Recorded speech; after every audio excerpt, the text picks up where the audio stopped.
Recording now in progress. Thank you. All right. There you go. Thanks, Patrick. Hey, good to see all of you, and thank you again for the privilege and honor to serve all of you tonight. Um, I think we're all in North America, right? Except Clarina. Clarina's in South Africa in the middle of the night, right? Okay, good. So I had the privilege of speaking to a bunch of leaders from the French-speaking world today, and I say this and I give you this story just to encourage you. God is doing a new thing, and I'm not just saying that to be cute and snarky. Um, the interesting part of the conversation with these leaders, and it's a cohort, it's a prelude to our movement system. It's called missional imagination, and these are leaders. If you're not familiar with the francophone world, the francophone world includes France, parts of Africa, parts of the Caribbean, Madagascar. Who else is on the call? Parts of Asia speak French. You might not know this from back in the colonial days, but all of them are using digital platforms to some degree. And I was just, I expect it these days, but I wanted to affirm all of you in the way that you're thinking about it. Everything from discipleship to church planting to the top French language resource website in the world. So if you are a French Christian, this organization, Top Chrétien, which means top Christian in French, they're all thinking the same kind of stuff. And so I just say that as an affirmation to all of you, and say, well done. You are in the midst of something that I think is really, really remarkable that's going on in the global church. You got to speak with my colleague last week, Eric Metcalf, and hopefully he helped to kind of take this down the journey. But I'm going to tell you the same things and remind you the same things that I reminded these leaders. We have derived this conversation around this notion that you all are movement makers, that you're just not tactical practitioners. You're not just church planners that are interested in how do I leverage digital to do more. All those things are good, and I criticize none of it. But I want you to kind of start to reconcile your calling as movement makers, kind of really in the vein of whatever scripture that you want to speak into or claim, but Ephesians 4, kind of the apostolic gift that is going to forge new ground for the kingdom, even if that ground is digital. And so I want you to be encouraged by that, because I don't have much to offer all of you. You're very smart people. You're very seasoned missionaries and practitioners. And so whatever little I can offer you, I'm going to do that. But the one thing that I can do that maybe you don't get a chance to do or receive is just encouragement. Encouragement that what you're doing matters, and that I'm really convinced, the more that I get to speak with leaders all over the world, I'm convinced it is a new day in the church global. And it's going to take all sorts of expressions of the church. And we kind of talked about that. And tonight, what we're doing is we're trying to get to a place where we finish with you all thinking about, how do I lead leaders in the digital space? And I'm going to let you qualify that. I'm going to let you contextualize that. I can't describe what that looks like, but what I need you to do to kind of gain the most from this conversation is to lean into this idea that God's using you in this time and in this place to do something really remarkable, not only now, but also into the future. And so having said that, allow me the privilege to pray for all of you. And then we'll jump into some content and some conversation. We'll have a little more content, a little more conversation, and then that'll be the end of the night. Jeff will land the plane tonight. So, but let me pray for all of you. Father God, thank you so much for bringing us here tonight. For our respective callings, I say thank you, Lord. We are showing up because we love you first and foremost, and we love your kingdom. And Lord, I'm so grateful for all of these leaders, these women and men who are responding in obedience to your call on their lives, not only to take new ground in the digital platform, but also to be movement makers in this digital space. Lord, we have no idea, or frankly, I have no idea what that looks like in the months and the years ahead, but I'm imagining that many of them do.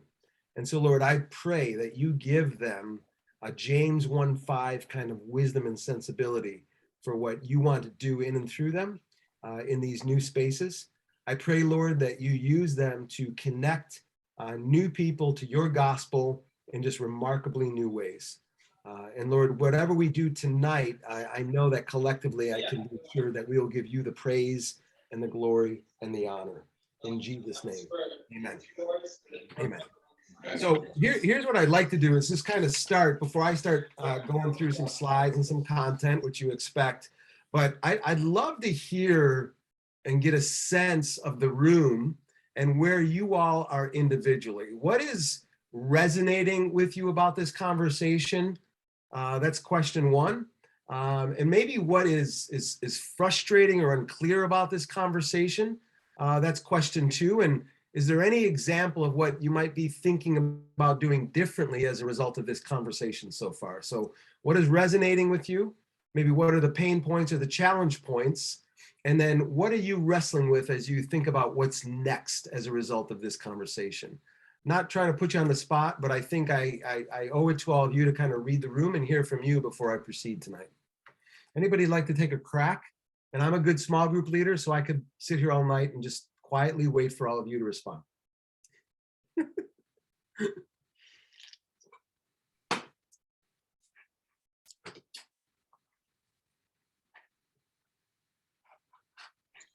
Well, I'll say that part of what's resonating with me is just I like being among other people who are also thinking about movement instead of ministries.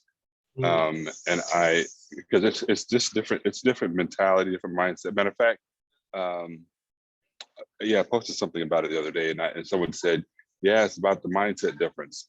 And so I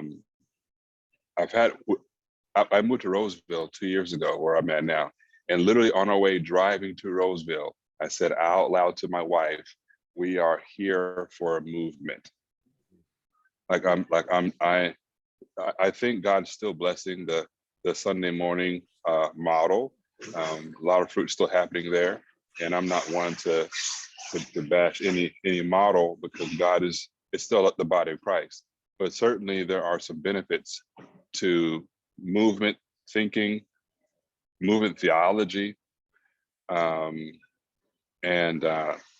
anyway, so so to be a part of something like this where other people are thinking that, and be connected with you guys and the framework that you all are bringing with the track record you have of having established these and having done it. I'm looking forward to seeing a digital aspect of that, with the necessary tweaks for the digital context, and just looking forward to being part of it. I think the digital landscape, I love it, and it just resonates with my heart to see a movement happening. And I haven't had a whole lot of training in movements. I have the desire, but I don't know what's going. So it's cool to see it, at least your model of mapping it out. So yeah. Thank you for that. Yeah, that's great. I appreciate your commentary. Thank you. Somebody else.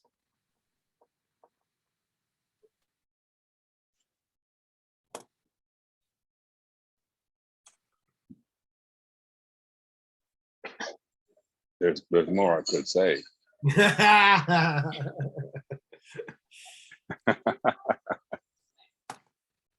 Or maybe what stuck out to you in the last couple of weeks? I mean, you've invested some time in this, and I want to make sure that we are serving you as well as we can. But is there anything that stuck out at you that has really maybe been new? Or thank you for that, Dr. John. I appreciate you saying that, the movemental kind of concepts.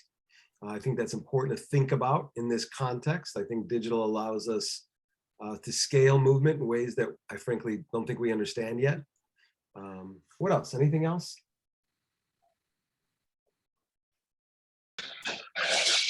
Okay, I'll go. Friends on Mission, that really resonates with me. Two of the things that kind of I'm questioning, one would be, and because I think of my friends that are on mission, how does that intersect with the prevailing church already? That's not clear to me right now. And the second would be, that's not super clear, is Friends on Mission with accountability that you mentioned week 1. That's been rolling around in my head, and I don't have a clear picture of what that would look like. That feels like to me the missing piece of what I kind of already have. And the networks that I roll in, that accountability piece is not present. And I'm thinking, well, if I were to inject that, first of all, what would it look like? Second of all, what would that do to the networks that I'm already part of? That would be killer. What was the third question? You had 3 questions. So just basically what is resonating with you, and what's the Yeah. pain point, and what are you doing differently? What are you starting to think about differently? Yeah, the pain point for me is just understanding how this fits with my network. Because here's the deal. My network is with people that are part of, for the most part, an established church. Or they're hybrid, they're dual themselves, right?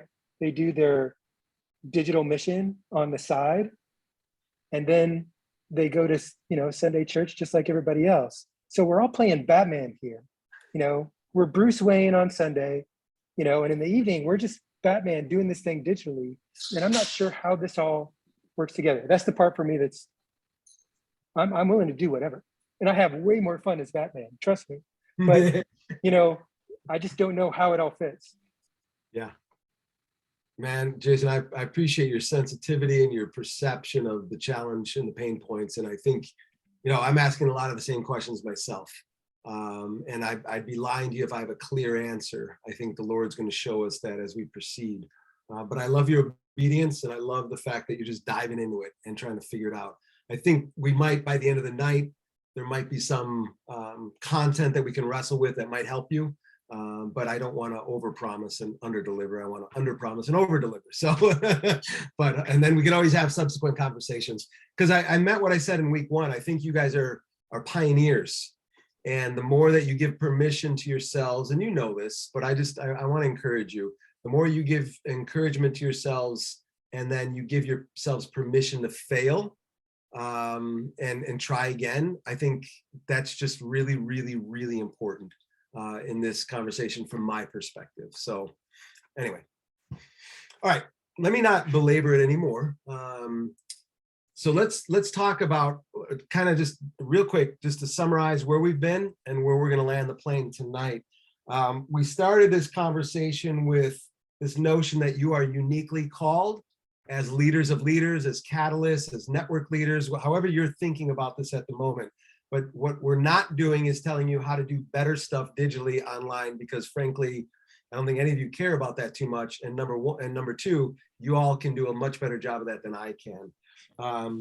The second part we covered is, what is the value of networks? Why do we even want to bother doing these things? And I hopefully we've laid not only what is the missional and kind of missional value, but then there's also a biblical mandate, I believe, that the church is first and foremost a network of people. It's a movement. It's not an institution. It's not a building. It's not, all this, but I think we just want to remember that. And then last week, if Eric served you according to the plan, we talked about the nuts and bolts of a network, like what exactly happens in the context of a network. We talked about how to start a network. That's often the biggest part of this. And then how to lead a network. And tonight, what I want to talk to you about is just 2 things. Number 1 is how to reproduce, because once again, if we don't learn how to reproduce in this environment, I don't really think it's going to matter much what any of you do if it's kind of one and done. My guess is that all speaks to your heart, but we're going to talk about some of the nuts and bolts of that. And then finally, we're going to land the plane where where do networks and movements start interplaying with one another, connecting with one another? And by the end of the night, I'm going to give you an exercise to do, because what I think, and this is where Jeff, you jump in here, brother. What we want to do, what I think Jeff is kind of the leader of this, is suggesting to all of us, even me included, is that if we conclude this training where you are helping start new networks for digital missionaries, we will go further, faster together. And that's really the core principle, is that ideally there are going to be women and men who are going to be looking to you, not to Jeff per se, or to any of you individually, but collectively looking to you as a network leader or movement leader. We talked about the scale of care, because they're going to need help. Not only how do we do this digitally, but then how do we care for people in our digital churches or digital expressions? What does that look like? What does pastoral care and accountability look like and all that? So I'm kind of an apostolic guy, so I can get really excited about the vision and the mission and spreading the gospel as quickly as possible. But we also know that we need all of the APES gifts working. And so I've been challenging you, as I've been learning, to think through yourselves as leaders of leaders, pastors to pastors, whatever it is. And I hope I made the point initially. There is no time like now that pastors need help. Like, there's no time like now. There is mental health issues that pastors are having that in my 15 or so years of ministry, I've never encountered. It is a crisis that we are in. And I think it would be remiss that we just focus on the tactical aspects of digital church planting and digital missionary work, and not think about the pastoral elements that need to be in place. There are women and men in the future that you are going to need to come alongside. You're going to need to come alongside them because their marriages are goofed up, or there's all those pastoral issues, or they're dealing with people in their digital churches that have real life examples of that. And so this is not going to be a pastoral counseling class, but the idea of being a network leader is, let's keep the mission moving forward. Let's be accountable to that. Let's apprentice the next generation of leaders while we do that. And let's care for the missionaries and the pastors in our midst as we do that. And I think if we can build a care structure and make this about relationships, I think digital takes off everywhere, because the scale is crazy. My fear is that we focus on the technical pieces of digital and we don't get anywhere. It's just another field we're trying to sow seeds in, and we haven't tilled the soil. So having said Can I speak to that real quick, Patrick? Please. Interesting stat. We've had 30 people request interest in joining a network. We'll talk more about this at the end of the night. Out of those 30 people, one of the options was they want to join a network for technical assistance, for technical help. Out of the 30 people, 6 people check that box. 20%. 80% aren't looking for that. And so we will definitely want to lean more towards the 80%. There are other places they can get technical. I can point them to some friends. We all know people we can point them to. Diving into the movement piece is where we're heading. But it's interesting that even that stat is starting to weed out. The audience here, they're coming to us looking for movement. They're not looking for technical support or assistance. Sorry, So Patrick, good, go ahead. Jeff. And dude, I love you for having that data. I think that's really, really important. I think you got to keep pressing that. I love it. And if DCN becomes that, man, that's a game-changing organization then. That's a game changer in this space, as far as I'm concerned. So let me stop preaching at you guys and just get on with it, okay? You're like, dude, stop. Okay, everything that I want to talk to you about in session 6, we're talking about how to reproduce a network. So imagine yourself, you're a network leader. How do I reproduce this thing? Because we want to live in faith and in honor of 2 Timothy 2:2. I'm going to move fast because you guys are really great, and I don't want to bore you with a bunch of talking. I want to get to the conversation. But everything I'm going to tell you is really based off of this principle. Until we get to generational reproducing, I don't think what we do really matters. And I mean that in the best and respectful sense. We can do a lot of cool things, whether it's in the prevailing model church, in the hybrid church, in the digital space.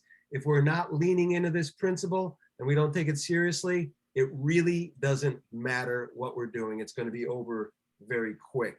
And so if we're leaning into this principle of reproducing, then we have to ask ourselves, and Dr. John said this already, or sorry, Jason said this about accountability. These are the critical elements that are the dynamic functions in a healthy network. There's empowerment, language and license, there's permission giving. Yes, you can do it, and I got your back, and let's give it a shot. There's accountability, that you do what you say you're going to do, and that we do together what we say we're going to do. And then there's fellowship. Jeff just mentioned, the mental health crisis. In fact, Jeff and I had talked about his own personal concern about that. But don't underestimate the power of relationship in this space. It is going to make this a beautiful place to exist. Remember, in our kind of nomenclature, this is my bias for creating smaller relational structures that become scalable. And this is all about scale when we talk about reproducing. So we have a network of 4 to 6 churches. Now, you guys are the experts in the digital space. I don't see why that would be any different in the digital space, but I'll leave that up to you to figure out. Why do we say 4 to 6? Because these are sociological principles. These are the principles of how human beings bond themselves in community. Think small group, okay? Think cell group, or however you want to think about it. But what happens when we become a cluster of churches, 20 of us on a call talking about how we can spiritually transform a city, is unfortunately, there's only a couple of us that are actually accountable for making it happen. So a smaller cluster of churches, again, leaving that context to you, these elements are happening all the time. And if you can get these elements working, you've got something really powerful. Because this is Exodus 18 kind of stuff, all right? I want to affirm that. This is all biblical kind of structures that we can look at in the scriptures and see how God's accomplished his work in and through his people. And so I'm advocating that you think about what are the 4 to 6 to 8, maybe 12 digital missionaries or churches.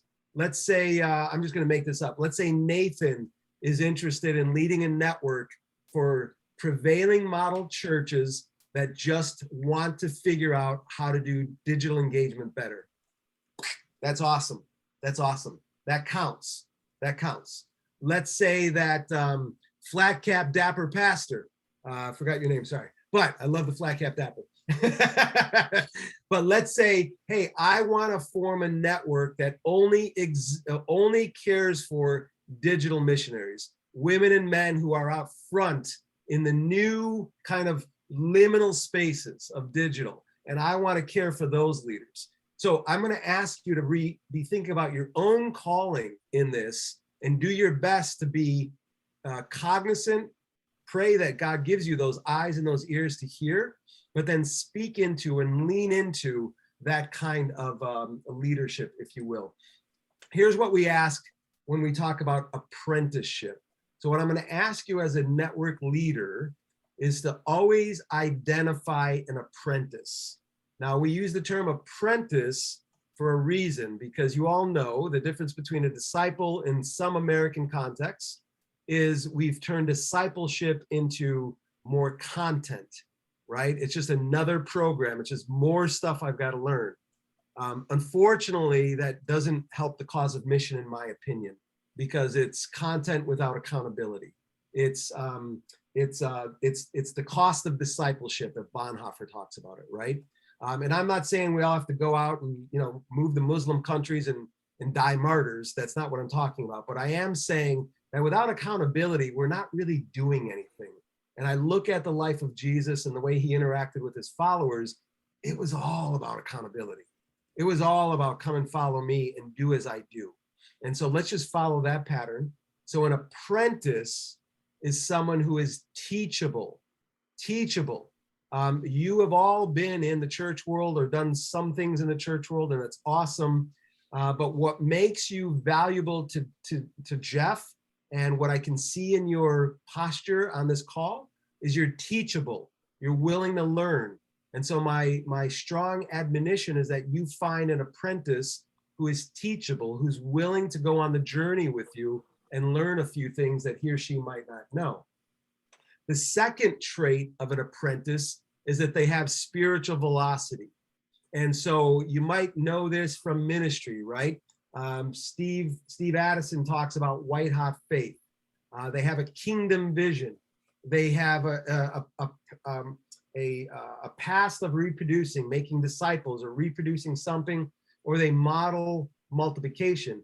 But even if they don't have those things, they have something that you know it when you see it. And I mean spiritual velocity, like you guys have all done ministry to some degree.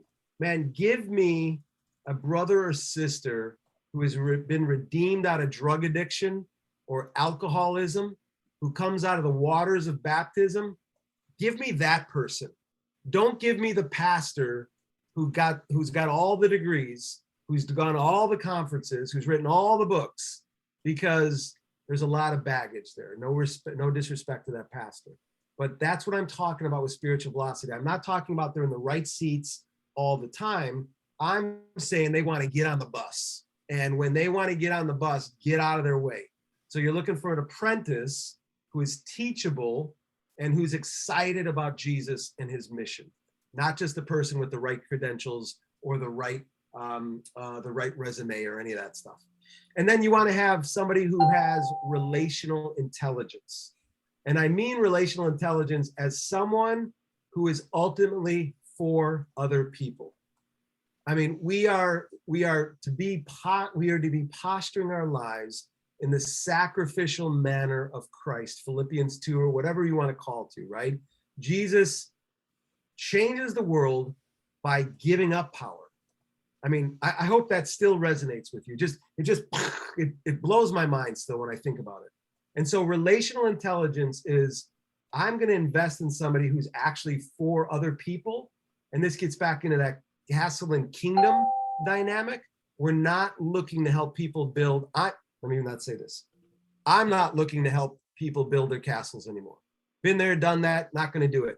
I'm going to help people build their call in the kingdom. I'm going to support them. I'll be their 120% backer as long as they're building the kingdom. And what I mean by relational intelligence is that they're trying to pour themselves in other people in the way that our Savior taught us.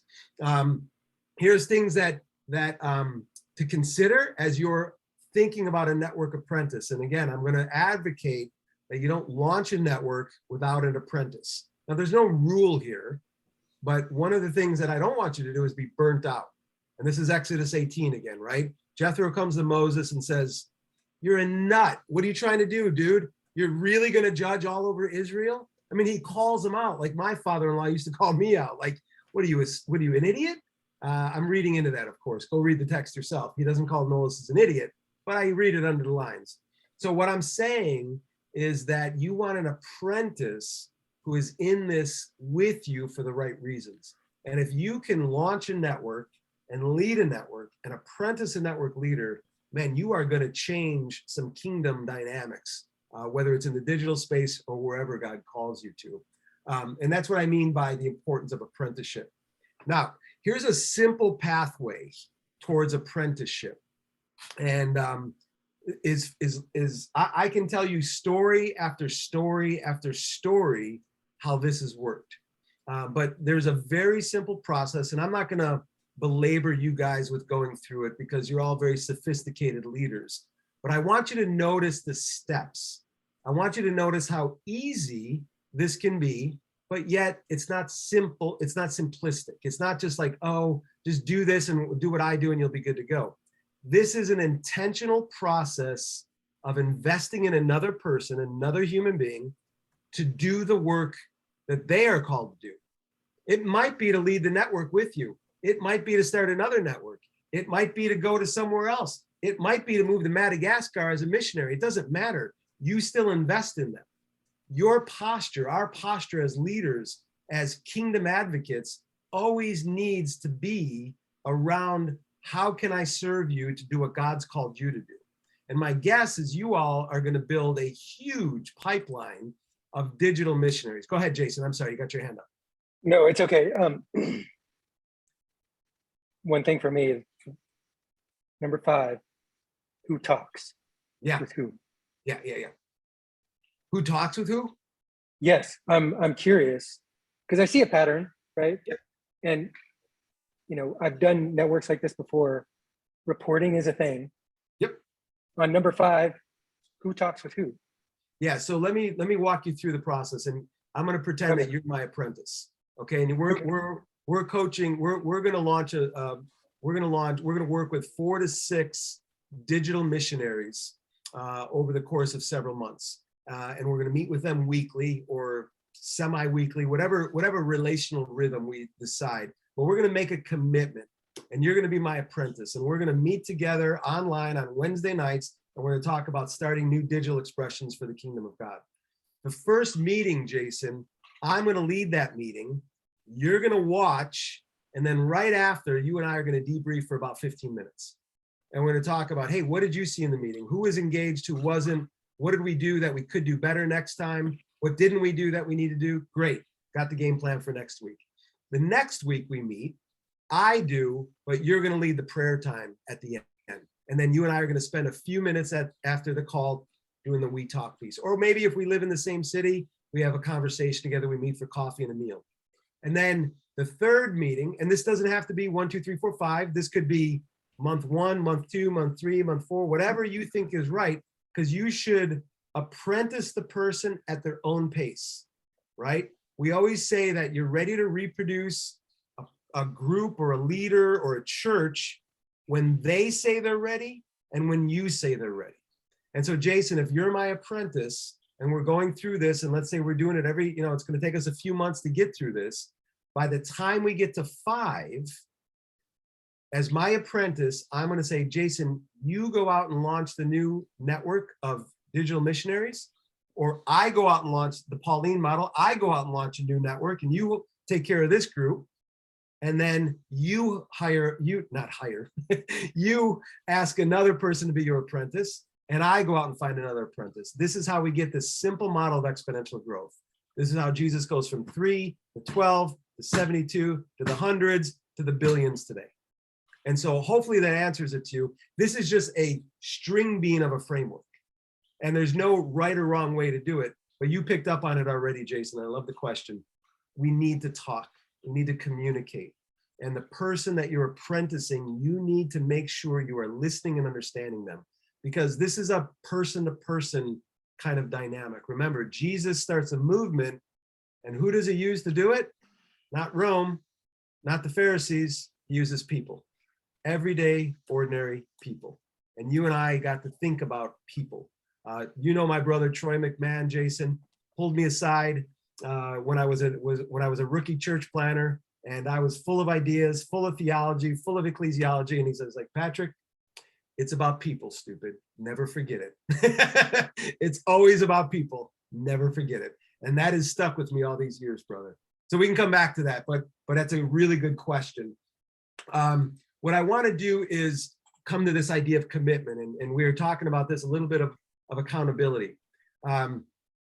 You cannot lead a network if people are not committed to the network. And so you're asking people to commit to relationship with you and others. You're asking them to reproduce. And again, in the digital atmosphere, I'm not exactly sure what that looks like all the time, but I'm sure some of you are already starting to think through this. You're asking them to always invest in the next generation, because remember, these are the 4 values of new thing. So I'm biased towards these dynamics working in any small cluster of network. And then you're sharing resources. If Jason is my apprentice and I'm going to an online digital conference and I've been invited, I'm going to invite Jason to go with me. Or if I've been invited into a room, a digital space, some denomination is putting something on and I'm going to it, I'm inviting Jason with me. It's this intentional idea of relationally investing in another person. So many of you are discipling people. So many of you are doing this in many, many ways. And I'm not saying you're not. I'm just trying to give you a framework when it comes to these missionaries, because I'm going to speak for Jeff and then I'll let Jeff speak. I think he sees the opportunity here that if we don't do this relationally, this digital movement thing, I'm not sure he's interested in it. Jeff has told me several times, I want to start a digital movement. I don't want to just start digital churches. Is that fair, Jeff? Well, yeah, I mean, everyone in this room understands that without the relationship, it's a broadcast, and without that, it doesn't work. Like, I don't need to convince anybody in here of anything different. They're already thinking that and saying that. Good. One last tool, and then I'm going to come to the end of this session because I don't want to do all the talking, and you guys are too good for this. There's a simple conversation. This is a grammagram. It's a word that sounds like the words. And I always struggle with this when I'm in other countries because I always want to use this. And then they're like, hey, dude, that doesn't translate. I'm like, I don't know, make it translate because I got an illustration I got to use, you know? So, but it's the I, see, and you conversation. So let me just tell you the story of my I, see, and you conversation. I did not grow up in the church. I might have told you that initially. I was pretty far from God. I never darkened the doors of a church until I was about 32 years old. And when I found my way back to God, and there's a whole story there, the two things that I immediately did, according to what the vision of the church was, is join a small group and get baptized. And on the night I was baptized, my small group leader came aside me, and I was soaking wet, and I was in the business world at that time. I was leading at a high level in the business world, and he said, "I see in you an apprentice." And I'm like, "What is an apprentice?" And I said, "Yeah, I think you could lead a small group one day." And I'll tell you what, my friends, that was the first time that anybody ever told me that I could do something extraordinary for the kingdom of God. And it changed my life. And I'm not just making that up, because that conversation led me to being an apprentice in that small group. That small group reproduced. I led the new group. I was maybe 8 months a Christ follower. So it wasn't about my knowledge of the Bible. It wasn't about any of that. It was about my obedience. And I say that as humbly as I can. And then fast forward that journey, in due time, I was coaching other apprentice leaders. And then not too long after that, I left a really good paying job in Chicago to move to Kansas City with this crazy idea that we are going to change the spiritual landscape of Kansas City in collaboration and plant churches. And Chris is a part of that network. And that network that we started in Kansas City has been mind-blowing to me. And it started with a simple, I see in you the opportunity to do this. My guess is many leaders have spoken that into your life, and that you are also going to be able to speak this in the lives of others. And what I don't want you to miss, in this digital conversation, is the importance of these kinds of conversations and these relationships, because this kind of stuff is what challenges people to move past their liminal points, to step in obedience to Jesus, to follow him no matter where they go. And I guarantee that you are going to look over your shoulder in the years ahead, and you're going to say, man, I am so grateful to you, Lord, that you gave me the opportunity to invest in these kinds of people. And that's what I want to challenge you to think about as we're talking about this digital movement that I think you guys are all beginning. I'm a numbers guy. I'm an apostolic guy. I like accountability. I was in the military and business. I'm a kind of guy, do what you say you're going to do and do it as the best you can. And so I like to have a scorecard. And so what I want to challenge you to do is, if you really want to see impact and influence in the digital space, I think you need to prayerfully begin approaching something like this. All right, Lord, who are the people? Who are the 10 in this digital space that you're calling me to invest in? And how do I apprentice them, Lord? What's that going to actually look like? And Lord, if you would be so good to me as to use me in this kingdom cause in this way, I want to be obedient, Lord. How many do I want to invest in the years ahead? And I'll let you figure out the particulars of that. But, you know, when you write down a number, when you write down a goal, like, man, I hold that. Like, that means something to me. So however you do that, I just want to challenge you to not do this like, I don't have any apprentices, or, oh, you know, there's really nobody in the digital sphere that I see as worthy of this. Well, have you had the IC&U conversation? Have you looked for teachability? Have you looked for spiritual velocity? Have you looked for relational intelligence? And I guarantee you, those people are there. Last point. I get to speak to leaders all over the world, and it's crazy that I get to do it. But here's, and I want to see them plant churches, right? That's what New Thing does. But here's what I get told over and over and over and over and over and over. I can't plant churches because I don't have any leaders. And maybe secondarily, I don't have money. And I think that's a slap in the face of what the Holy Spirit's doing in our midst. Just because you don't have leaders means you're not seeing them. They're all around you. They're all around us. If we believe scripture, and I know y'all do, if we really lean into that, we really trust God for immeasurably more, if we really can lean in on that, they're all around us. The issue is I don't have leaders. It's not other people. It's you don't know how to develop leaders. You don't know how to give them language. You don't know how to give them license. You haven't given them permission. And forgive my attitude. I'm not posturing. My wife says I'm too aggressive, and I'm not aggressive. I'm not trying to be aggressive. I'm just passionate, guys, because there are women and men who have never gotten an opportunity to lead like we are, to step into these places, because we don't know how to develop them. And I beg you, as you're starting this digital movement, don't make the same mistakes. Don't do this the same way the church has done it. And that's why it's so exhilarating to be with all of you and to listen to all of you and understand what God's trying to do in and through you. And whatever way I can kind of serve you, I'm willing to do that. But that's what I mean by reproducing a network. So Jeff, I'll stop there for that session. Maybe you comment and we take a break or whatever you need to do. Yeah, I mean that was spot on, and really, even when we're talking about the doing things differently, you all have seen this. The type of person that's serving, the type of person that we can grow, apprentice, develop, release. Oftentimes, it's a person that doesn't work or function in physical environments. At least I've seen that time and time again, where the more that we really treat digital community as community, we're working with these people in these digital communities, and they have a different skill set. They have a different aura about them than really even our physical church leaders are. And so be sensitive to that. I've told, oh my gosh, I'm blanking on her name right now. I always would tell the story all the time. Maybe the name's not relevant in this context, but there was a girl. She came up to me after I spoke on Zoom. She tagged me in the chat after I spoke at an online conference. I don't know, sometime 2020. And she's like, hey, she wrote a paper. I was talking on Metaverse Church, and she had written a paper. She's a Bible student up at a seminary in Canada.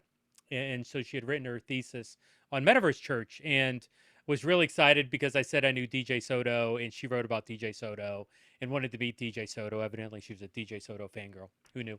And so as a result, I'm like, hey, yeah, let's get together. I know DJ. I'm sure he'd like to, see your paper. And she sent me the paper. The paper was okay. I didn't really get too much into it before the conversation. But like 5 minutes before, we agreed to meet on Zoom. DJ Soto, the girl, and I. And I get on Zoom. DJ cancels on me 5 minutes before, which is not typical of DJ. And so I just like, hey, let me meet with the girl anyway, and DJ will reschedule. I get on with this girl in Zoom, and I start talking to her like, I normally would with any person. And within 15 minutes, I almost wanted to like jump off the call because this girl she couldn't explain her vision. She couldn't express her opinions, her feelings. She was really like a non-communicative person in Zoom.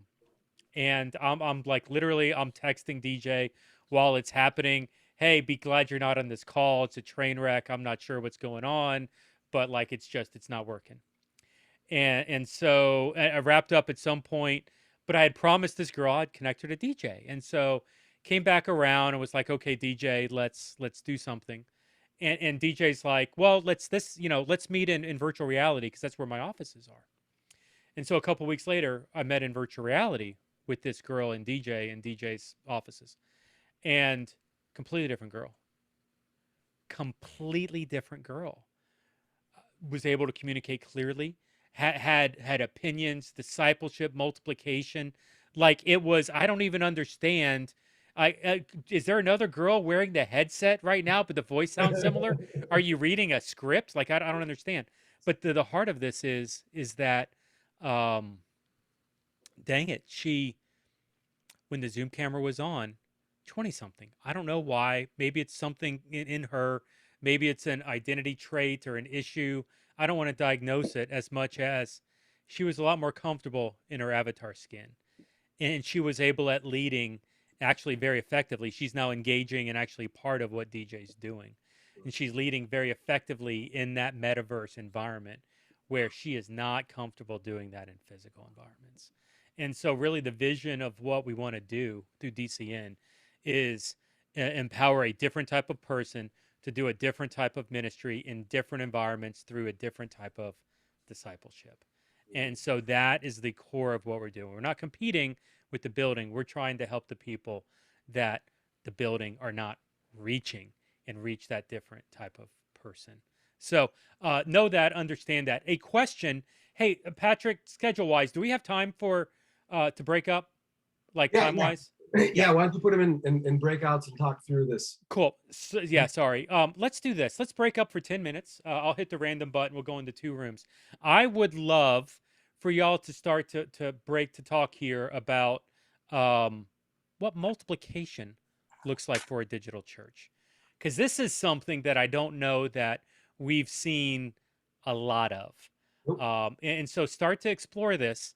What would, in metaverse, of course, no offense to Stuart, although I think Stuart's got a pretty good answer for that in the metaverse. But let's talk about what multiplication looks like in your digital or metaverse churches. Let's do 2 breakouts and assign automatically. All right. Thanks, everybody.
How can the digital guy not use Zoom? I don't. I'm not a power user in Zoom. Because Jeff Like the uses breakout these rooms. other special software. I know, I know. I needed a security clearance to get No, through I just to need do a an interview. manual. I need a manual on some of those. It was easier getting into the Air Force than it was getting into this meeting room with Jeff. Oh, too funny, That's too awesome. funny. I totally deserve that. Thank you for that. That's beautiful. Jeff, just thinking about time, we'll do the next session will take about 15 minutes maybe at the most. Okay. Then I'll give them an exercise, we'll break it out, and then I'm done. I want to leave these good people in peace. Awesome. So, 15 and 15 exercise. Sounds good. yeah, yeah.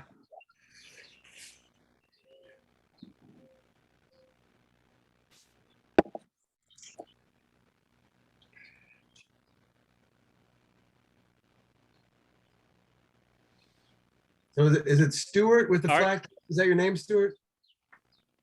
Stuart? The Awesome. flat cap? Yeah, is he the Stuart? Or are you both Stuarts?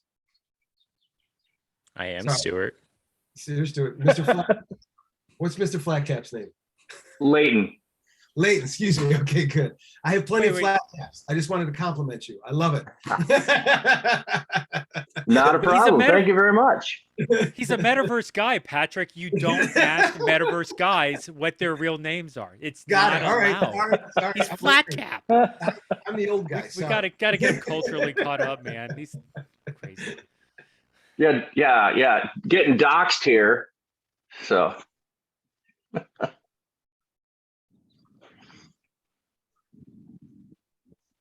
All right, so yeah, we're back. I'm actually waiting for Patrick, and I think Patrick's looking at me. Let's do this. My fault. I was in the one room. What real quick 2 minute conversation like from each. What does multiplication look like? That was the question. What does multiplication look like in your VR, metaverse, or digital churches? The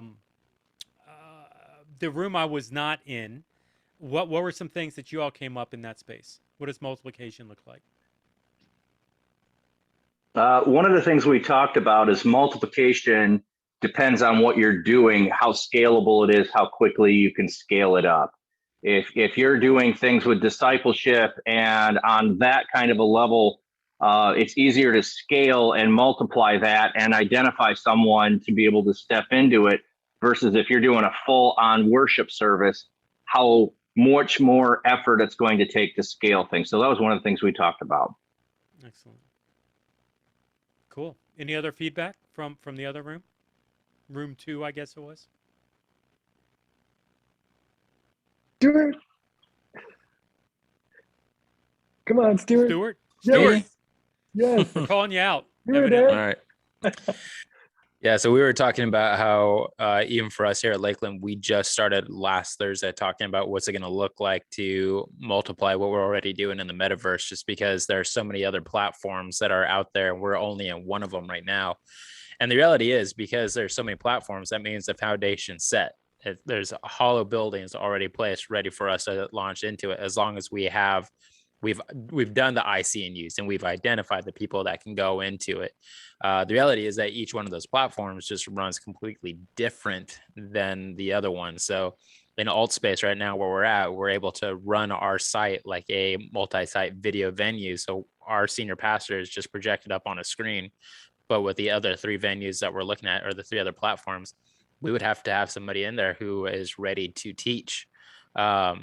So the reality is that we're starting to play around with that and looking at the team that we have, and trying to recruit within the metaverse people who are native to those areas and say, hey, you're already here. You do this well. We see this in you.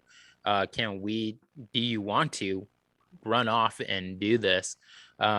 So for the VR church, for us, like the reality is that it's super simple to go into it. Just the people got to be there. And to Patrick's point earlier, people are probably already there. It's just having those IC&U moments with them and being intentional with that relationship to be able to do that. I'm gonna cry right here because I remember having an ICNU conversation with you like 15 months ago, helping you get to this. Man, I'm all like, this is beautiful, really, really good. But honestly, like both of these conversations work together, because discipleship being the reproducible foundation, digital discipleship, and now once you have that digital discipleship foundation in place, yeah, you can throw in multiple VR campuses. You can spin off multiple expressions of digital church into multiple social media platforms. You can nuance your target audience and create different churches towards different places, even regionally or geographically. Like you can really, a digital discipleship foundation um, allows for a lot of different digital churches to be the different front doors that feed into that multiplying foundation that you have in place. And I'll say this, of the 30 people that have applied, I'm pretty sure all 30 of them are looking for help in understanding digital discipleship. So our ability to teach that multiplication perspective while we're working through this and to make that the core foundation of what we're doing is going to help our churches multiply and create new expressions of churches, new expressions of campus. We're going to empower people because we have this foundation in place for discipleship that's going to help them do what they need to do. It's beautiful. The group I was in, conversation changed when I walked in, which is always fun. But did you guys have a quick thought or something? Was there any talk about multiplication in our room before then? Not really? No, That's cool. no, yeah, but I will say, for me, one of the things, the first year, last year, me and my wife, we taught and then did like a little breakout on Zoom afterwards, and they get in their breakout rooms and things like that, and like for Q&A, or not Q&A, but like discussion groups, right? And so the past couple months, we've done more of a discovery Bible method, and the reason why is to help us lean towards the multiplication, because Yeah. they're not going to multiply if they think I have to teach like Dr. John. And so now this is a much easier kind of thing that they're in it. We've been doing it for probably 7 weeks now. And it's great. I mean, if you know the format, it's really good. So my point is that I made that switch intentionally so that people will feel more comfortable leading and doing more things on their own. So for me, it looks like more Zoom Bible studies or whatever. Even if it's not somebody who's doing a whole network kind of deal, but somebody launching off and doing a Discovery Bible thing with somebody in their family or things like that.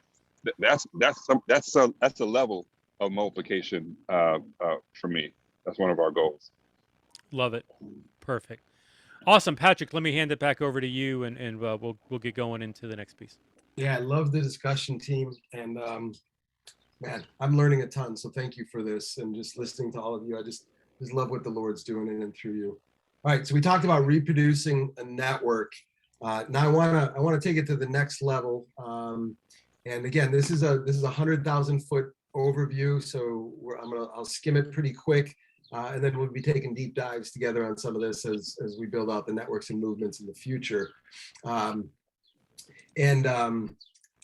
I want to start with is kind of this idea that networks and movements move together. Okay, networks and movements move together. I might have said it, and I hope we said it in the course of this, but many of us are familiar with small group ministry, and I want to say this: networks are to movement what small groups are to churches. Networks are to movement what small groups are to churches. And when you find yourself getting a little lost in this, and again, not sure exactly how many of you are familiar of led, small group ministries, the kind of typical cell group ministries, but that's a helpful paradigm when I'm a little lost as to what to do with networks. The typical prevailing model megachurch is get them in on Sundays and get them into small groups as quickly as possible, right? I think you all are going to flip that model. I think what's going to happen is they're going to be invited to these intimate circles first, and then there'll be maybe some networks multiplying together. I don't know yet. But what I just wanted to say is when you find yourself thinking about how does all this play together, Because again, the thing that we don't want to happen is people just consuming more content in the digital space. We want to make disciples, right? I'm reading that loud and clear from all of you. And so remember, this paradigm is just a paradigm for you to consider. But what we've learned, and I think I've told you this, the more networks we've started, the more churches are planted. So I can with confidence say the more digital networks you start, the more digital churches you're going to plant, whatever that looks like, okay? And what I want to appeal to you is, what does a network do to start new churches that a individual church can't do? And what I want to do is submit the words scale and collectivize the impact, collective impact. These are sociological truths. If you've done some study on collaboration, if you've done some study on collective impact, you will see all of this line up very, very squarely. And the good news is God created it all, so we can also utilize it in the digital space. But when you think about what does a network do, remember we went to those, what are the values of a network, what are the benefits of a network? One of the things is it helps us source out new leaders. My friend Stuart was just talking about that. You know, what could we do together if we had several digital networks that were sourcing out new leaders in the VR world? Again, I'm just using these as examples. I'm not committing to anything. And then how do we equip those leaders? Because once we identify those leaders, and this is simple church planting methodology, this is the way of Jesus, this is the way of discipleship, there's nothing new here. But then we equip those leaders. So what would it look like for us to start? Okay, we got 3 networks that are dedicated to planting new expressions in the VR space. What it would look like for Jason to launch a 2-day or 3-week training course on the technical details needed to enter into that missionary space. I mean, Jeff just set this up for us. Once we have the foundation of discipleship and apprenticeship, it's really just about contextualization for the new missionary. And I think in the digital space, Stuart, you just reminded me, all these different platforms are out there, right? And I'm even lost as to what anybody's doing. But we're probably going to need specific training, tactical training on how to plant a Facebook church, or how to do, Dr. John, you were talking about Zoom Discovery Bible. Like there's some very, there's some unique aspects of doing that. And let's learn and practice together and come up with the best methodologies. So that's what I mean by equipping. And then of course the sending. Don't forget that we need to celebrate when a woman or man steps into a discipleship environment, raises up an apprentice, and then goes out and starts something new. We need to commission them. We need to commission them. So the network or the movement needs to have some sort of formal commissioning. Not like we're the popes and we're sending you on this, but just to say, we got your back, sister. We got your back, brother. We're here for you. We're all in this together. And that's what I mean by the sending. And then, of course, we've talked about the multiplying of leaders. I could tell you some real world stories. Have any of you ever traveled to Albania? Albania, no, okay. So Albania is just across the Adriatic Sea from Italy. I've had the privilege of working with some leaders there for many years. There's a gentleman in Tirana, which is the capital of Albania, Altin Kita. Altin comes from a Muslim background. You may not know this, but Albania is Muslim, is one of the Muslim country in Europe. And it was the only official atheistic state during communist times, during the Yugoslavian days. So you're talking about officially, like it was illegal to be a Muslim or a Christian in Albania during the communist days. And the Balkans, as you know, Kosovo, Serbia, all that was, it's a real hotbed of challenge and trouble. But Altin finds his way to God and becomes a Jesus follower, plants a church in Tirana. And the first time I meet with him, I hear a movement maker. I hear a young man who has a dream, not just to plant a great church in Tirana, but to start a movement. And fast forward, about 4 years ago, I'm in Albania with Altin, and we traveled to Macedonia, Kosovo, and Montenegro on an apostolic journey, and we start new networks. And now that movement meets, let's say, twice a year. And these are Albanian leaders, but what you may or may not know, that Albanians live in Montenegro, and they live in Kosovo, and they live in Macedonia and in northern Greece. And so now you have this Albanian movement started because this guy named Altin and his friend Cadis dreamed big dreams like you all are thinking about. And that's a real live hot movement happening. And then I live in Chicago, and I can tell you the story of how we gathered about 40 leaders from across Chicago.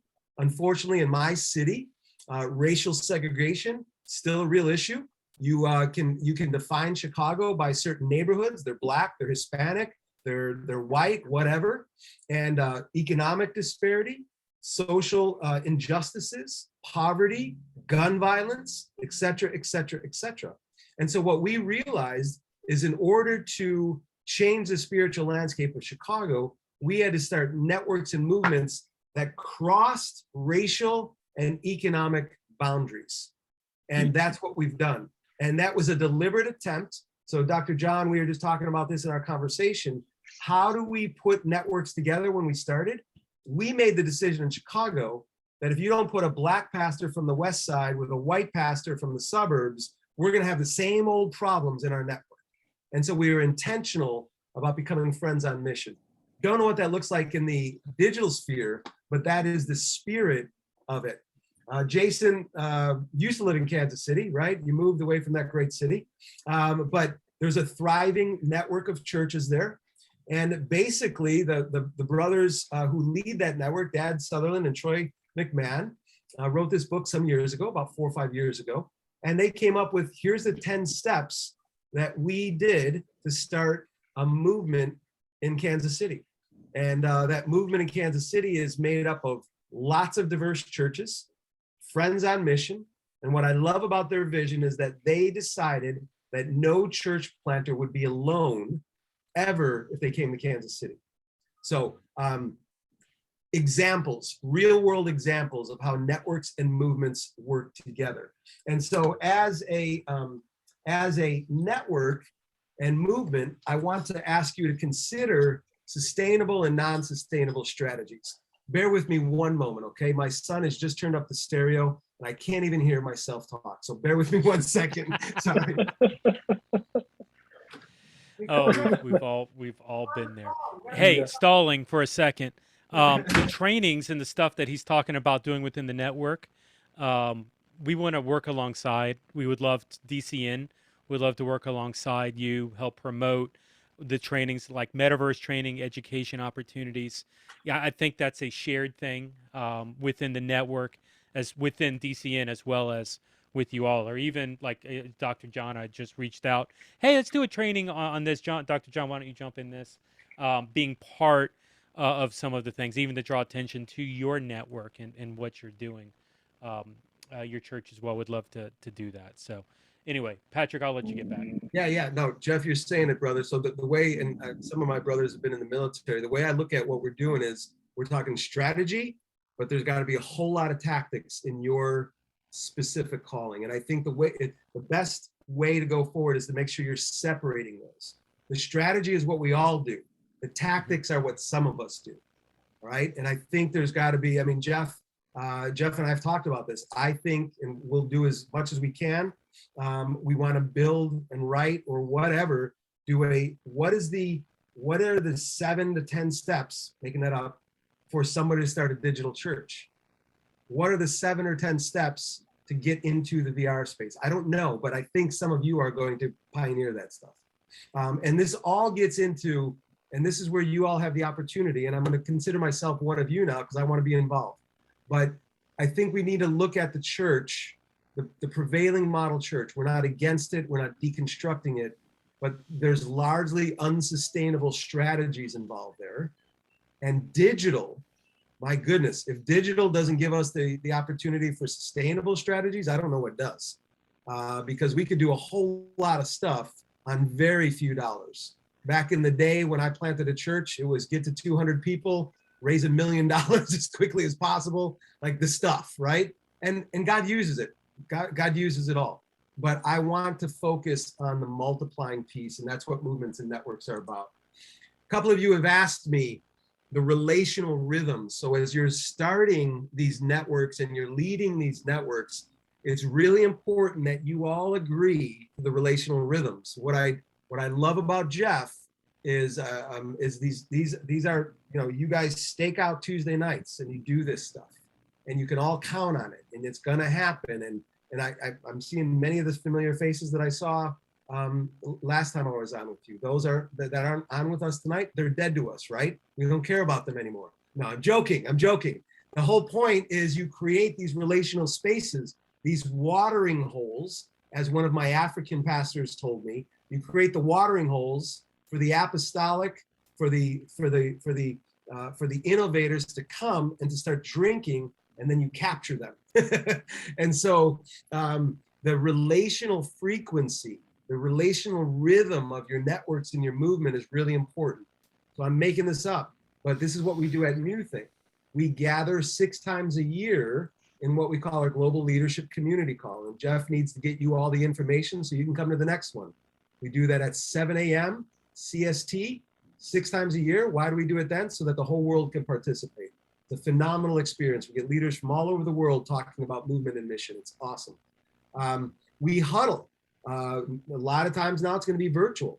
We huddle as teams, as leaders, as co-conspirators for the mission of God. And then there's regional retreats, there's conferencing. The good thing, again, all this can be done digital in your spaces.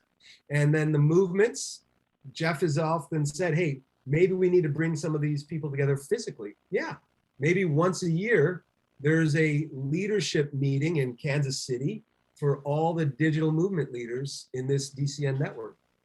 I don't know, we'll get to that. But these are the things that we need to put in place, because this is how we become friends on mission.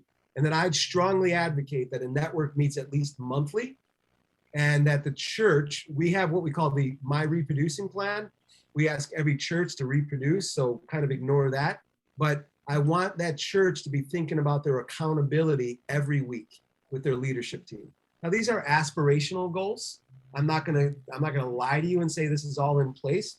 I do my best to create the rhythm, but I look at, my son's a drummer, and I look at it like a drummer. I'm just gonna keep hitting the snare on the 4th beat, and people are gonna start dancing eventually. You know, and if I just keep doing that, it's gonna start making some music. And so that's what I'm asking you guys to do when it comes to your thinking about networks and movement. Let me pause there, because that kind of concludes what I wanted to say about networks and movements, at least tonight.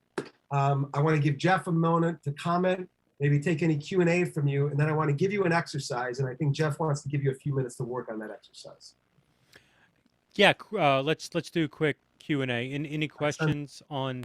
Tell my son to turn it down. Hold on. I'm suddenly flashing back to the Friends scene where they with the broom banging on the ceiling and then the guy dies. That's a whole other problem. Questions, Q&A. What are y'all thinking? Is this making sense? When do you want to get together, Jeff? Every day of the week. I don't know. Like what we are working on a potential optional physical gathering for Digital Church Network. I do think there's. Are you asking physically, Jason? I want to answer your question. Yeah. And so stand by. Church IT Network. I'm working with Jason on that. We're going to be. I am helping at a personal level. Church IT Network. But we're probably going to put the DCN energy into another conference, and so I'll keep you on the loop on that very soon. Yes, son. Okay, leave it right here. I'll sign it in a second. Now my son's coming over for me. Quietly, I will say, for me to sign. I can bring my son back in too. Yeah. Let's have the kids. All ages, all types.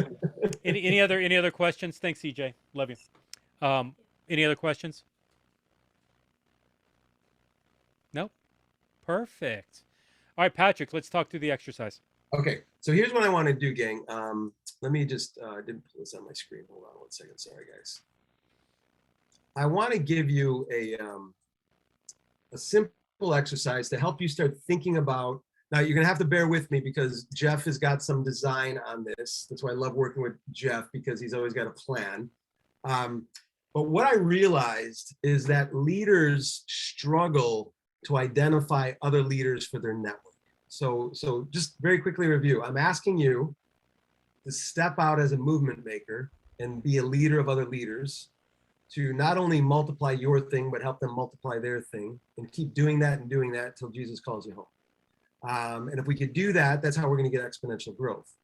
And one of the ways that we can begin to think about all of the things that God is doing in and around us is through this exercise that I call an asset map. And some of you, maybe from the business world or whatever, in ministry, have used something like this. And I'm going to send this to you. I'm going to put it in the chat, and then we'll make sure that Jeff gets you this too. But what I ask leaders to do, imagine we're in a room, and I'm asking you to start a network, and you're like, oh, okay, where do I start? I think you start here. And I think you simply start listing, maybe you've got 5, maybe you've got 15, maybe you've got 500, whatever.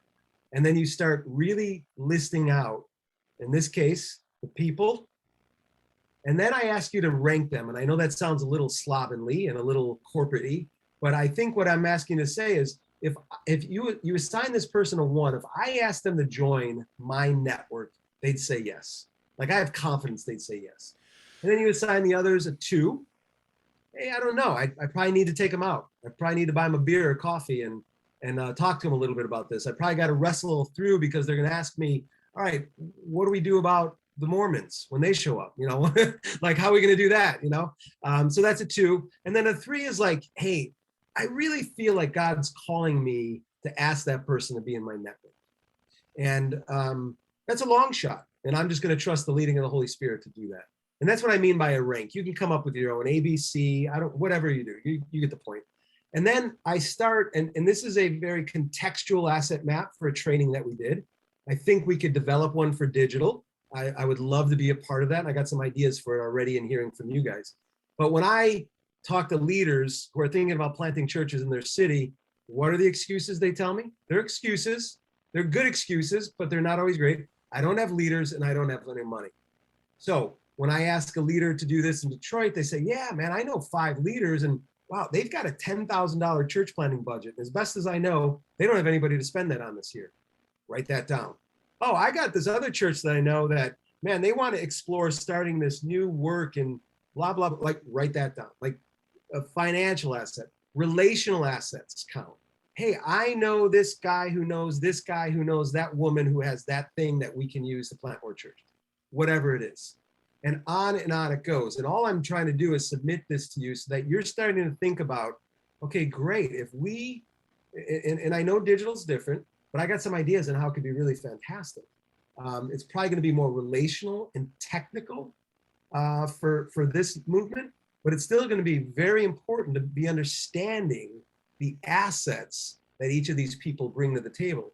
Maybe there's just, maybe you put as one of these as an APEST, right? No, they're apostolic, they're pastoral, they're Enneagram, whatever we decide to do as a team that helps us start new networks and reproduce them, I'm all for.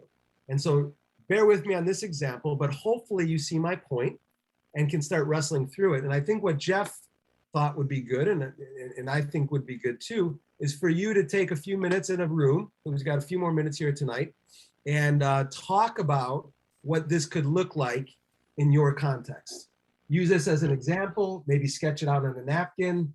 But I really find, even when I do this in Chicagoland, this helps me. And then I put this on a sheet and I pray over it. And then I actually create some tasks around it, right? No, I'm going to call those leaders. We're going to schedule our first meeting June 1, and we're going to have a vision meeting, and I'm going to call them together, and I'm going to cast some vision about what I feel God's doing in and through us, and what would it look like if we started working together to do more than we can do on our own. And so that's the ethos of this. That's the sensibility of it. And I find that that simple exercise gets leaders started. So I hope it gets you started. Jeff, maybe you can contextualize that map. I put it in the chat, but I really want this to serve all of you tonight without getting us too distracted on the assets, but just thinking through the who, the what, and the how that they can be a part of our networks. Yeah, that's great. I'll include it in an email I send to you with the links and some other things that we'll talk about here. I think it's important now.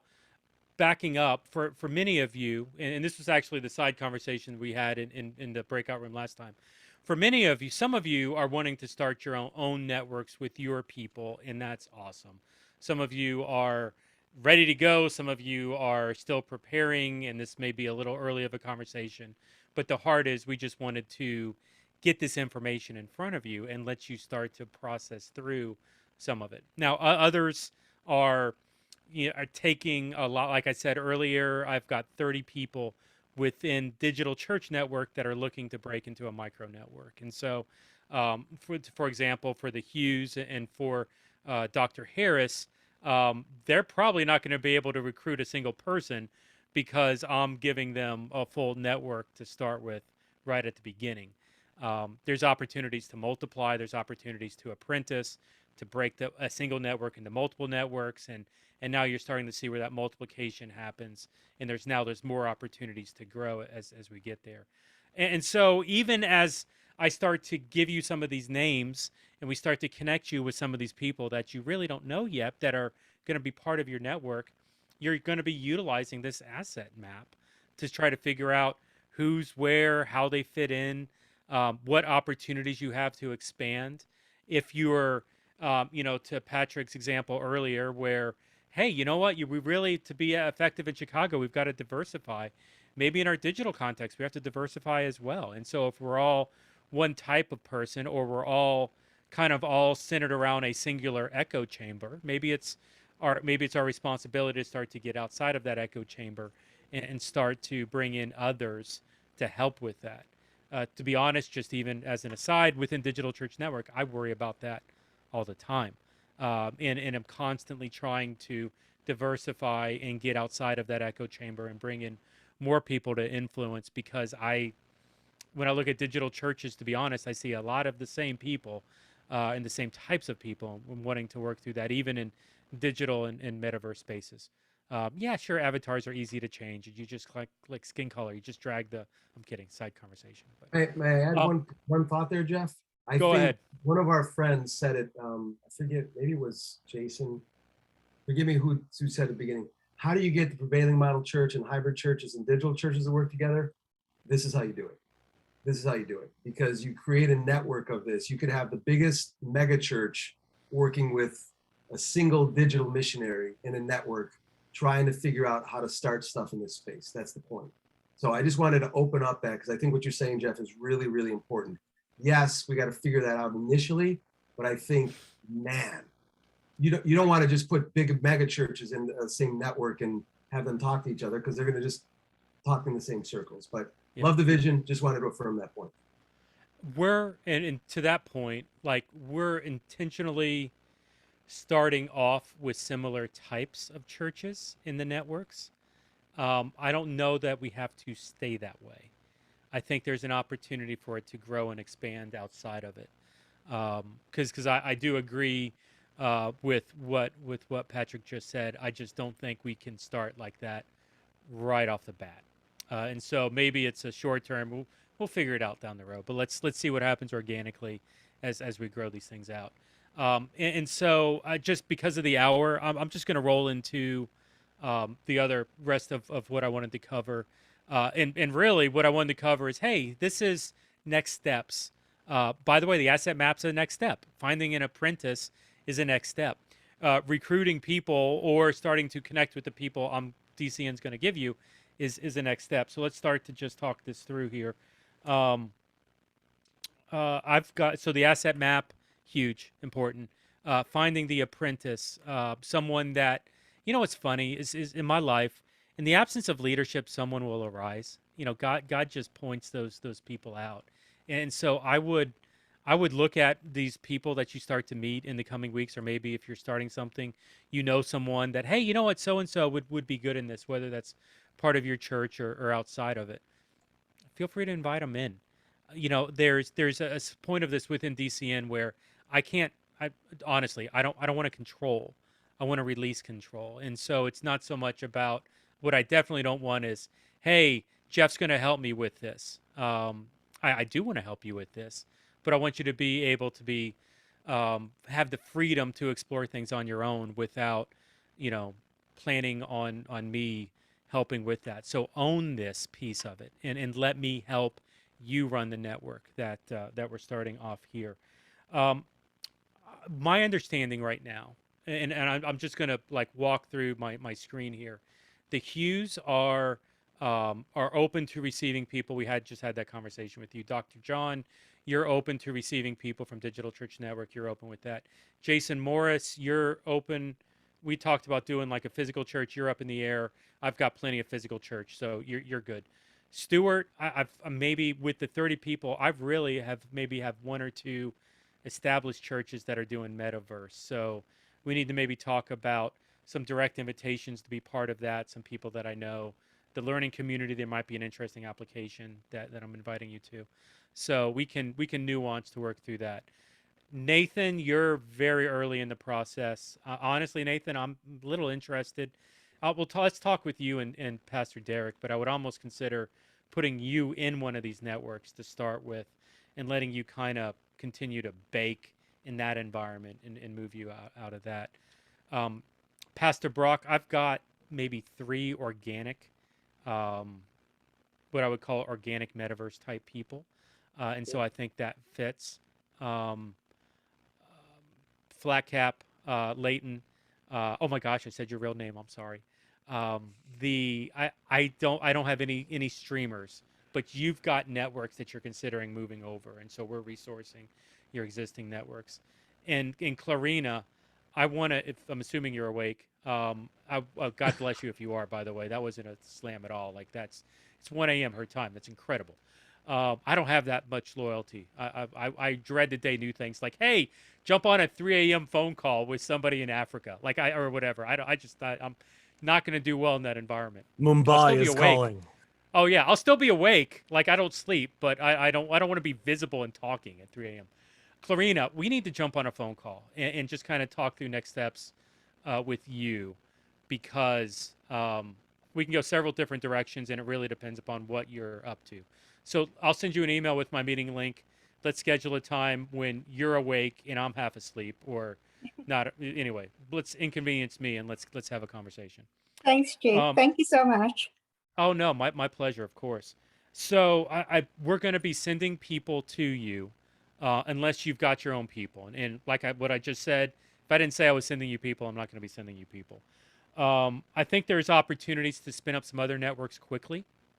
And so I may actually be pulling a couple of you aside and saying, hey, apprentice someone else and let's go through it, because there's been some interest with people that haven't gone through this training that I think would be really worthwhile to apprentice and see if that can't spin up into something else. Here's what we're going to do.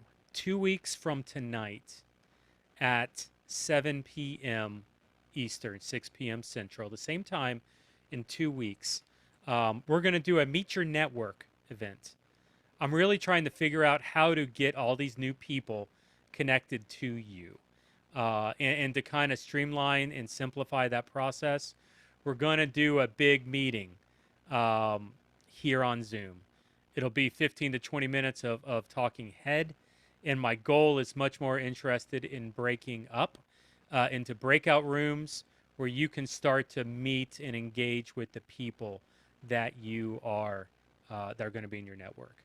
And so it'll be the front door for you to meet the network, your people, get their contact information, get to know them, dialogue through things. I even did this. I even threw together a quick agenda in Evernote. Give me 1 second. And I'll send this to you as well.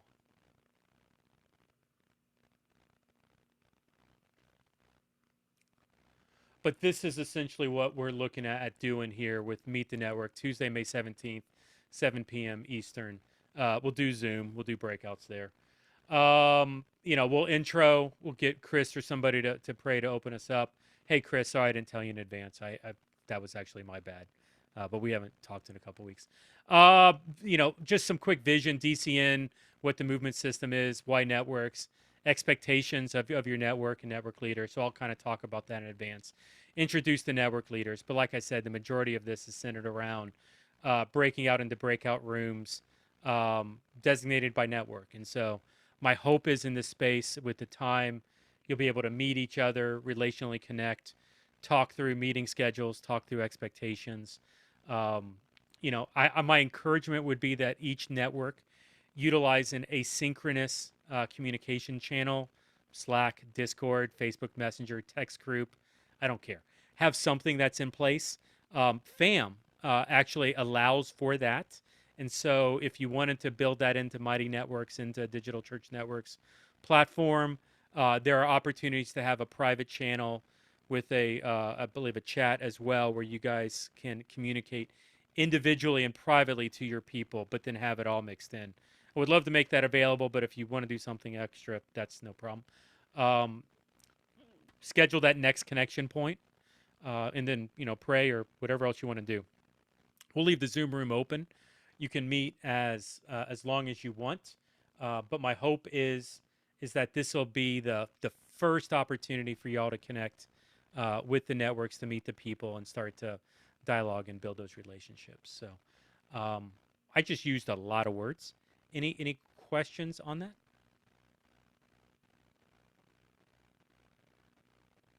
Is everybody available in 2 weeks on same time?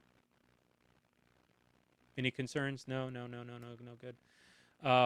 Cool. Clarina, we can unpack what this means for you, of course, but yeah, let's get there.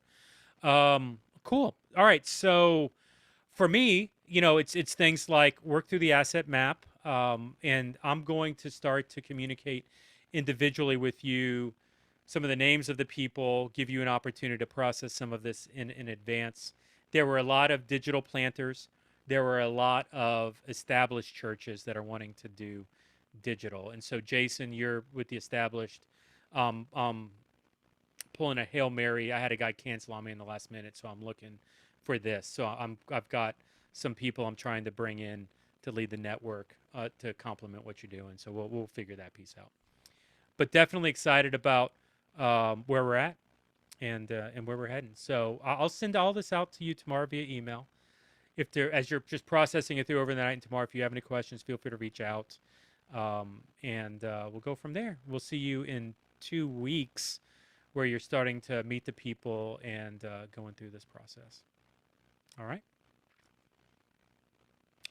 Nothing else? That was really easy. I was expecting worse, more questions. Worse is the wrong word. Sorry. Hey, Jason Morris, would you mind praying us out this evening? Absolutely. Father, may this whole thing that we've done over the past 3 weeks just put a smile on your face, knowing that your desire that we be one as you and the Father are one, little pieces of that are coming together. Let there be many expressions of your kingdom across the multiverse, in platforms and in languages and in little digital subcultures that we haven't even thought of yet. May your kingdom come everywhere. May your will be done in us and with our network. In Jesus' name, and with that same authority, we ask together as your children. Amen. Amen. Awesome. Well, thanks, everybody. You'll be getting an email from me, and any question, I'll stick around for a little bit if there are questions, but thanks, and I'm sure you'll be hearing from me here in a couple days. Thanks, y'all. Bye.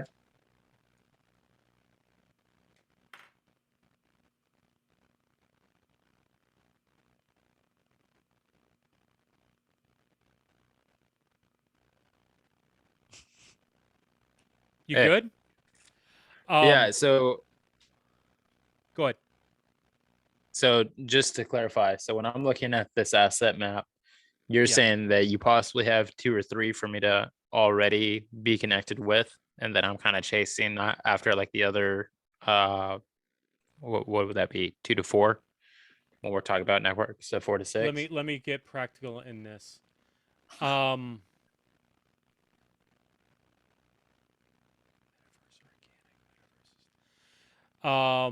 Yeah, there's 2 established churches that are wanting to do metaverse. There's Jason Lowen from Union Flint, and I think there's a girl. Honestly, I got to figure out what one of these other people are. But what's interesting, like there's a lot of churches in metaverse that are doing that. Like, I mean, do you know what Oasis? Have you ever met any of the guys from Oasis Church? Not Oasis, no. Not Oasis. I'm actually jumping on I'm going into VR like in 10 minutes to meet with them. Hmm. But it's they're a digital only metaverse church, but not the organic approach. They're doing full services and building worlds like every week, and just a very aggressive kind of stance in metaverse. I'm like, that's interesting, but they're putting a lot of work into it. And so, but I Oasis. mean, they're just even looking at the learning community that I'm putting together through Leadership Network. Would love to maybe connect them into some of what we're doing here. And so I guess what I'm saying is I may only have one or two names of established churches that are wanting to do metaverse, but I think there's plenty of opportunities to do that as well, Yeah. to expand on that. And so I'm more looking at the learning community, looking at other things that are happening. There are churches that weren't able to do it as a result of the learning community, as a budgeting for travel. And so, like, I think there's an opportunity. There's definitely an opportunity to build this out. It's just I'm not getting the quick leads as much as I thought I would be with it. Yeah. And then for your side on the asset map, I mean, as you're meeting people that are doing church in the space, hey man, I'm running a network over here. This is what we're doing. Would you be interested in being a part of it? The community centered around metaverse is much stronger. There's just not buy-in yet. Right. And so, like, the conversations you have, I mean, basically in virtual reality, I told this guy who never heard of me, never heard of Leadership Network, never heard of theChurch.digital, never heard of anything. I was like, hey, you want to get together and have a meeting and talk about how I can help you? And his answer was, yes, please. I would love that. When can we do that? Because we're all making this crap up. And so getting together and actually like having a conversation with someone that thinks they know what they're doing is a win. So there's opportunities. We just need to go probably find them. And I guess that's the reason why I'm asking that question, because like I was even telling Josh today, because Josh knew that I was doing this, but he just heard the advertisement for it for the first time, I guess. And he's like, hey, so this DCN networking thing, like, is this what you're doing? I'm like, yeah, this is what I talked to you and Richard about. He says, so how many churches do you have part of your network? I'm like, we haven't launched them yet. I said, but we're finishing up the last training session on it tonight. And I told him, but the amazing thing is every single week, whether it's in VR or somebody reaching out to me via Discord, every single week I've got another church that's reaching out asking, hey, can I grab some FaceTime with you to talk about what you guys are doing and like how you got into it and whatnot. So I know that the interest is there. And that's the reason why I was asking, like, is this network something that I'm putting together, or were you guys pushing people who already had the interest our direction? Well, I think several things are going to happen. One, I think the answer is both.